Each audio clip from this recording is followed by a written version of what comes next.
Welcome to the Good Talk Podcast, where we remind you of the joy of life, the love of God, and the possibilities that lie ahead. Pete and Jordyn here with episode 99. How transformation happens. Yes. 99. I got 99 episodes. And I was trying to do the 99 problems. I got 99 problems. Yeah. 99 but episodes. Episode 101. A1. Yeah, sure. That's terrible. How transformation happens. That's good. So we've had some like weirdly crisp, cool mornings here in Nashville, like last week. And it was, I felt like a new person. And now it's just brutally hot. And now it's brutally hot again, like literally mid to upper 90s. And I know if you're in Texas, you're like, hush, this is nothing, because you guys have those crazy temps. But for us, like anything above 90 is just too much for me. Oh, this is above 95. In August, at least. Yeah. Like I love it when I'm, at the beach or at a pool, whatever. No, we're ready for fall. Done. We're ready for fall. I know you're ready for fall because you guys, I might have bought Halloween decorations this week. Yeah. And it's too early. Well, first of all, before you jump on your high horse that is anti-celebrating too early, I create a little bit of content on Instagram. You do. And so I have to do things early so that it gives people time to go get stuff and like brainstorm. So partly, that's part of it. It's great. It's so we get also an Halloween addiction. for 2 months in our house. Yeah, no, honestly, it's definitely going up next month in September, which is only like not far away now, which feels like forever away. You but basically made it. You basically made it. Yeah, I'm almost there. I have there's a lot of people who are like all in on Halloween already on social media. So I feel like I am doing, my part in waiting. Let's define a lot of people. A lot of people I follow. Well, I'm obviously in those circles of like, that's what I look at. So it feeds me that. But yeah, lots. No one's decorating yet. You think that maybe they record those videos like last year during Halloween and then they released them early? For sure. They're reposting things that they already had. But I'm saying like they're pushing out Halloween content because they don't want to be late to the game. And I'm going to be late just because my husband says it's too early. I just feel I don't want to be a party pooper, but I also really want to enjoy. No, I know. I'm not decorating it. I'm Mid-September. I'm waiting. I know. Yes, I am. But I'm going to do like a couple of DIYs before then. And I won't put them in the house. I'll just put them in the garage. Anyways, I am pumped for fall and football starts. Yes. Football started last week for high school, for lots of high school. I'm just so ready for like college football. I have three boys. I know. Who all play football. This year is crazy. They've always all played football, but I got one in high school, 2 playing in college. So Friday nights will be high school football. Most Saturdays, I'm only going to be able to travel to one of the college games because they're in different places. Yeah, several hours away. And so, I guess they're 5 hours away. There's just no way. I've done the math. And the timing of the games. Our fall is craziness. It's a lot of travel. It's a little, and I don't usually do all the travel because of Pepper. So, but thank goodness we love football. Love it. Thank goodness. I do. I love watching my kids play football. Yeah. It stresses me out. Mm-hmm. Well, your youngest is quarterback, so that's extra stressful for him and you. But stressful. It's just you want him to be safe, and then perform well for his own sake because he practices so hard. And it's, as y'all know, when you're quarterback, it's like it feels like a tremendous amount of pressure. And everybody talks crap about the quarterback. I don't care what you do. They're going to second guess. Everybody's sitting around me's talking. It drives me insane. I know. I just want to say, shut up. That's my son. Meanwhile, on Sundays, you're yelling at the players on the field at NFL, but I guess they're getting paid for that. So. Yeah. That's different. No, it is. It is. The pressure in a 16, 17-year-old kid out there. Yeah, it's sad. But anyways, we're pumped for fall. Yep. So we're going to get into part 2. If y'all did not listen to episode 98, what is your purpose rooted in? You're going to want to go back and listen to that first because it is a part 1. And this is part 2, which kind of gives us a little bit more of the practical behind what we talked about last week. Yeah. So just to catch you up in case you haven't heard it, you need to go back and listen to it. But essentially we talked about our giftedness and how everybody has different gifts: high IQ, athletic ability, charm, business savvy, charisma, leadership, artistic abilities. We have these really cool gifts. And it's part of what makes each one of us unique. It's how we get things done. For some of us, how we make money, so on and so forth. But we also have this other part of us, which I think is even more important than our giftedness, and it's our character. Our character is what forms up kind of our spiritual and moral being, if you will. It's what drives so many of our decisions that we make and how we act in life. Yep. And, we said that we live in a culture that idolizes giftedness. And that kind of leads a lot of us to live lives that primarily just focus on giftedness without ever thinking about our character. But the success of your giftedness can sometimes erode your character. Right. And so how can we keep that from happening? How can there be a balance where, yes, we continue to work hard on our gifts because we want to strengthen them, because it's part of what we offer the world as human beings, but at the same time, also pay attention to our character. Yeah. And we started, or actually we ended last week. I'll start this week by kind of recapping. We said it really begins with focusing on your purpose. Because if your purpose is success, if your purpose is rooted in success, money, power, notoriety, then your purpose is very fragile. Because you're going to go through dozens and dozens of ups and downs with money, with power, with notoriety. One day it's your best friend, and the next day it stabs you in the back. Yeah. Right? But if your purpose is rooted in the kind of person you're becoming, the kind of man you want to be, the kind of woman you want to be, no matter what the circumstances are in your life, no matter what the ups and downs of the success and the failures, then all of that is actually still building your purpose. Your purpose is not fragile at that moment. Your purpose is untouchable because everything that happens in life can build into your character. Yeah. I keep listening to the word purpose, and I know that there's people out there right now feeling like, well, what if I don't know my purpose? Yeah. And I know that's probably another episode for another time, but I feel like I've been in those seasons where you're like, I don't know my purpose, so how can I even... Well, see, that's the beautiful thing about this. What you're making your purpose is becoming the kind of man or woman you want to be. We almost always tie purpose, again, back to giftedness, back to making an impact in the world and in culture, and that certainly is part of it.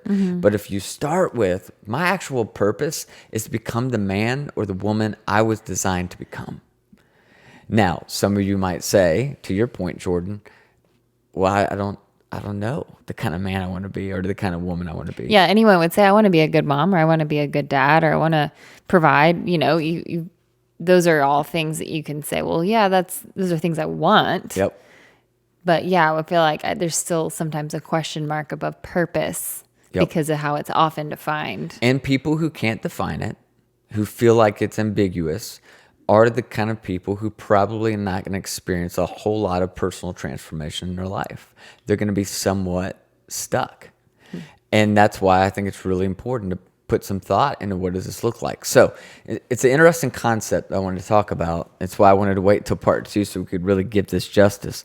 But how does transformation happen in the life of an individual? There's a great book. It's an older book. It's written by a guy named Dallas Willard, who has passed away several years ago. But he wrote a book called Renovation of the Heart. And what he talked about in there is he called it the VIM, V-I-M.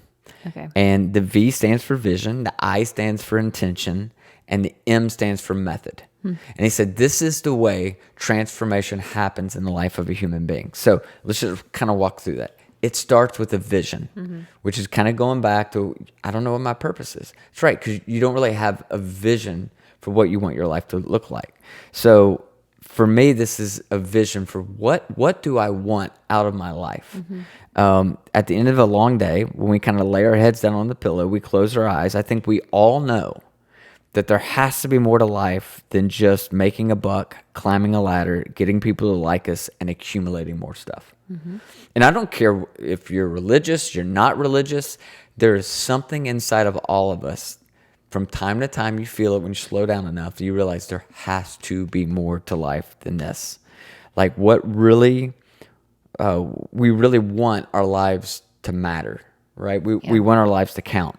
And so for me, there's a list of things. It's actually found in the New Testament of the Bible. It's called a fruit of the Spirit. It was love, joy, peace, patience, kindness, goodness, gentleness, self-control.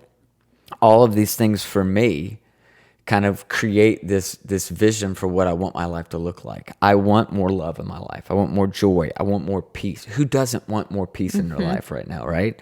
I wish I could say to you, raise your hand if you want more peace, but I can't see you. But it's true, right? Everybody wants more peace. They want their life to be about these things. And so for me, I cannot answer this question for everybody else, but for me, when I think about the vision for my life, I want to love more like Jesus. I want to forgive more like Jesus. And I want to serve more like Jesus. Like I really do. Like that's what I want my life to be about. I want a life where generosity and forgiveness and love is a priority. Yeah. So then when you take that vision, then you align everything else around that. Is that what you would say? It starts with that. So yes, if I'm working with somebody who comes to me for coaching and they're like, I need some transformation. There needs to be some things that need to change. Instead of moving directly to, let's change this habit and that habit, I will always start with the vision for their life. Because I don't know what the vision for their life is. Yeah. That's something they've got to tell me, describe for me. And there's tons of questions I can ask somebody to help them get to the core of what the vision of their life is. I think everybody has it. I just don't think everybody can define it. Yeah. But I think a great use of your time, if you're listening to this right now, is to think about, what is the vision for my life? Like, inevitably, you're going to pursue whatever you've defined as the good life. Yeah. And some people define the good life as, I want to make a buttload of money. Like, that's what I want. Like, that's the good life. And I won't be happy until I'm making a buttload of money. Stop saying that word. What, buttload? Buttload, yeah. A lot of money. A buttload of money. Stop. Sorry. But, like, what is the vision of your life? Like, what do you want your life to look like? And it's interesting to me. Some people never even ask that question. They're just on default. It's just responding to life, yeah. Right. So, again, you got to create that. I know what the vision for my life is, and you got to figure that out for yourself, or have somebody, hire a coach, somebody that can help you figure out what the vision for your life is. Okay. So it starts with the vision. Then the I in them was intention. So after you develop a vision for the kind of life that is possible, a vision of, what I've called the good life, you have to decide if this is actually what you want, right? So the intention is, you've created this vision for what you want. You've said that is the good life. You then have to make a decision. Is that really what I want? Like, is that my intention for my life? Am I willing to arrange everything else in my life around achieving that kind of life or becoming that kind of person? Right? Yep. Got to have the intention. And I believe that intention will lead you to ask two very important questions. The first question is this: what am I currently not doing that, if I were doing, would open myself to becoming more like the person I want to be? All right. So what am I currently not doing that, if I were doing it, it would open up my life to becoming the kind of person that I really want to be? Okay.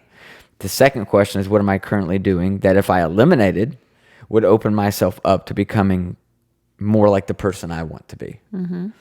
Because, again, we're talking about character. You could use this Vim model for anything. Yeah. Right?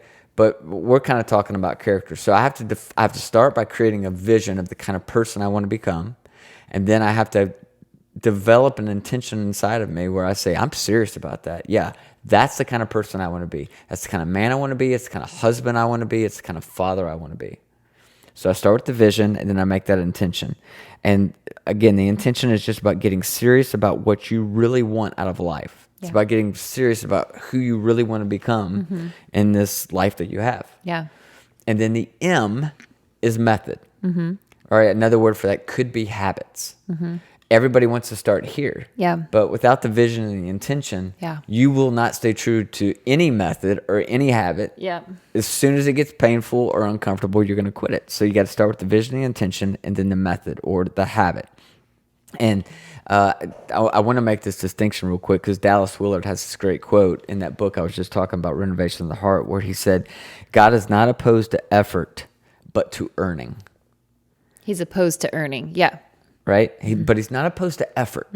So again, this comes down to the motivation. So when you start defining what are the habits I need in my life to become the kind of person that I want to become, this is not about earning God's love. Yeah. right? Not at all. Yeah.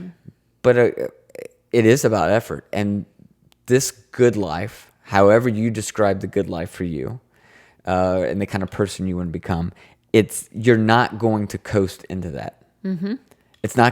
Peace is not going to magically transcend from the heavens down into your lap. Yeah. You got to organize a life in such a way that you develop those things like love and joy and peace and patience, right? Yeah, and it probably starts with discomfort, because if it was comfortable and easy, and we would all probably already be there, you know. But it probably means you're gonna have to adjust some things. You might have to say no to more things. You might have to adjust expectations of your team. There's so much, I feel like, that we fear when trying to put these boundaries in place. Sometimes, like if it's work related, you fear, if I put my foot down about, not staying as late or having healthier hours or whatever else, then I'll be perceived as lazy, or I'm not going to get as much done. And then how can I even provide for such family that I want to be with so much? Like you start spiraling down these what ifs. And same for stay-at-home moms. Like there's all kinds of situations I feel like fear and comfort keeps us from diving into that. No doubt. Like it's so true. And we see this all the time. And so again, it's not going to just happen. People aren't just going to get out of their financial mess magically. Marriages don't just fix themselves. Spiritual lives don't just take off soaring. Peace, again, doesn't just transcend down upon us. So now you have to ask, right? Once you have that vision and you've made that your intention, yes, that is the kind of person I want to be. Then you have to ask, well, what habits? What habits do I need to have in my life that are going to help me achieve what I've defined as a good life? I'm sitting here trying to think for myself. Sorry, I'm listening. I've talked about mine very publicly. Yeah. Like I call it VITAL, VITAL, the 5 things I need every day. These 5 things aren't just 5 things that if I do these 5 things, I'm going to be happy. These are 5 things that if I do these 5 things throughout the day, it is helping me both with the balance between focusing on character and focusing on giftedness. So for me, I've said I need validation every day. I need to be reminded of actually who I am as a person.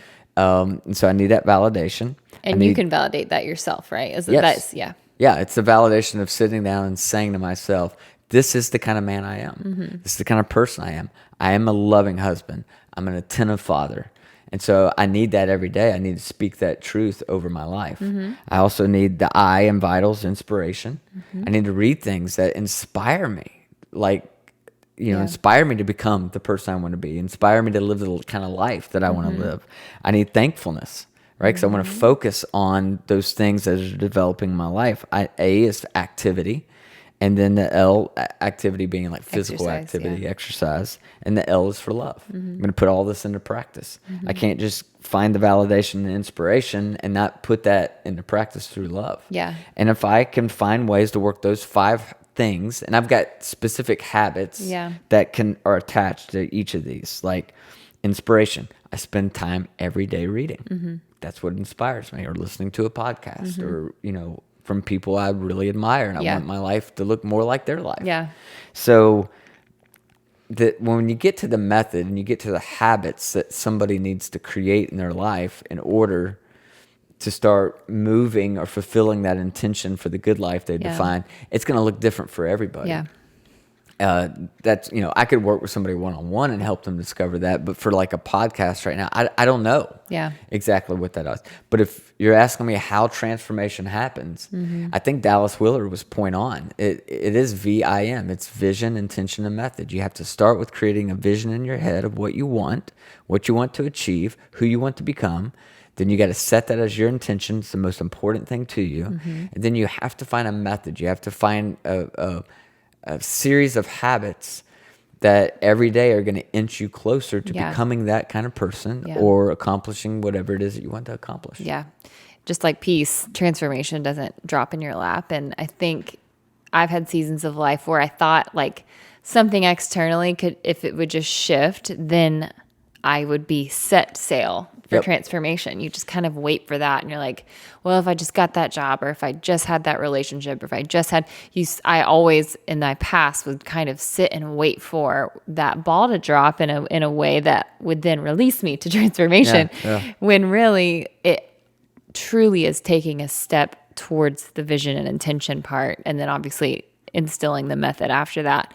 But so often we just think it's going to come to us, and sometimes society tells you that. Sometimes it's like, oh, the right one will come and then you'll be happy and this one will happen and then you'll be good and then you'll be successful.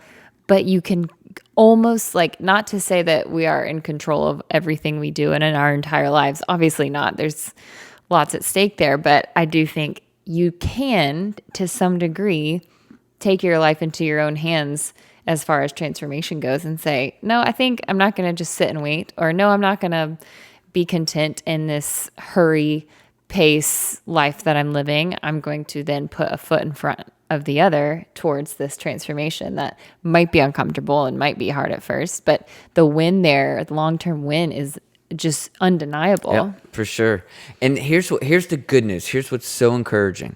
Is there's only so much we can do with our giftedness. Yeah. You have the gifts that you have. Like God gave you whatever gifts he wanted to give you.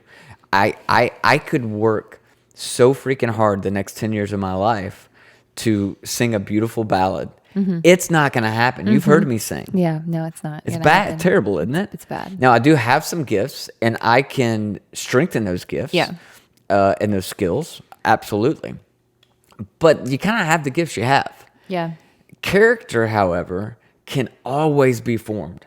And it's never too late to say, you know what, I need to focus on this. I need to think about, my overall purpose for life. And maybe my purpose needs to be bigger than it is right now. Maybe, alongside with other things I'm chasing, I need to add to that. The part of my purpose is the kind of person I'm becoming. Mm-hmm. And it is hard work. It's a lot of hard work. I think focusing on my strengths and my giftedness, that's easy. It's so easy. It's kind of fun. And I can often see results almost right away. Yeah. And so if you want to do that in your life, you can. There's a ton of people who that's all they focus on is their giftedness. But I'm telling you, there will come a point where that giftedness will outweigh their character. And when that happens, things start to fall apart. Mm-hmm. Trust me. Yeah. Yep. That's good. I think that was super helpful. I like that VIM acronym. That's helpful for me. And your vital one too. Acronyms for some reason to help me remember things. All right. That was so good. If you missed episode 98, the one right before this, go check that out. It gives us a little bit more foundation. Next week, our 100th episode. Man. And I'm not lying when I say we have absolutely zero idea what we're going to do for our 100th episode. Yeah, I know. We got to put some thought into We need to stop building it up. I know. We're like, 94, 95. It's going to be some big 100th episode. Maybe it will. We need to have some vision and intention. Well, we had our vision was we wanted Ellen DeGeneres to be here, but she's not. She declined. Shoot. No. Anyways, we are going to do something. We'll have to have some sort of fun extra little tidbit, and you just have to deliver the most amazing message of your life. Ooh, I just thought I'm going to wear a tux. No. Yeah, I'm going to wear for our 100th. What am I going to wear? I don't know. You got to figure it out. Dress? I don't know why I'm wearing this shirt. I know if you're listening, you can't see my shirt. If you're watching, you can. But it's a white shirt with these little palm trees. I only wear this shirt on vacation. Have you noticed that? Yeah, well, you walked out and I was like, what? Okay. Vacation Pete. We're partying. Yeah, I know. It's funny. And I'm wearing a long sleeve shirt and it's 98 degrees out. So we're a mess. All right. So tune in next week for the 100th episode. If you're listening to this and you just want to give us your own feedback about what our 100th episode should be, let us know.